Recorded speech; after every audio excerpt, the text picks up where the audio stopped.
বয়স বাড়ার সাথে সাথে আমরা নানা ধরনের বার্ধক্যজনিত শারীরিক জটিলতায় ভুগি, যার মধ্যে ব্যাক পেইন বা পিঠে ব্যথা অন্যতম।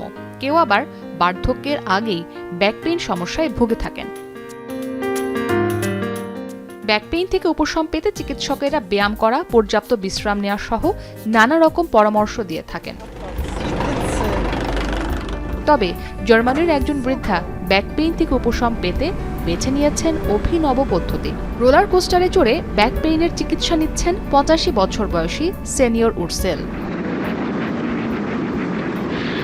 ৪০ বছর বয়স থেকেই পিঠে ব্যথা শুরু হয় উর্সেলের। উপশম পেতে এই পর্যন্ত নানা ধরনের চিকিৎসা নিলেও লাভ হয়নি। প্রায় ৪০ বছর ধরে ব্যাক পেইন নিত্য সঙ্গী তার। তবে হঠাৎই খুঁজে পেয়েছেন সমাধান। ৭২ বছর বয়সে একদিন রোলার কোস্টারে চড়ে তিনি অনুভব করলেন তার বেশ ভালো লাগছে। ব্যাস, এরপর থেকেই নিয়মিত রোলার কোস্টারে চড়ে ব্যাক পেইনের চিকিৎসা নিচ্ছেন উর্সেল।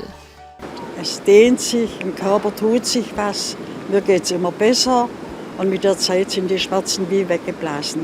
Durch die Achterbahnfahrerei. Es ist wirklich ganz toll, wie ein Wunder. ছোটবেলায় ব্যালে নাচ শিখতেন উর্সেল।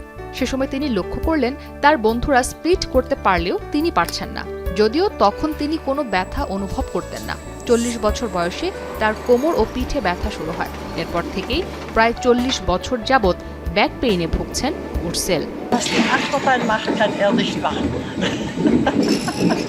উর্সেল জানান, সপ্তাহে একবার আসেন পার্কে। একদিনে অন্তত ২৫ থেকে ৫০ বার রোলার কোস্টার রাইডে চড়েন, কারণ একবার রাইডে তিনি ব্যথার উপশম পান না। তবে কখনো কখনো পর্যটকদের ভিড় থাকলে বারবার রাইডে চড়ার সুযোগ মেলে না। সে সময় অপেক্ষা করতে হয় উর্সেলকে। ইসরাত মুক্তি, এখন বিশ্ব।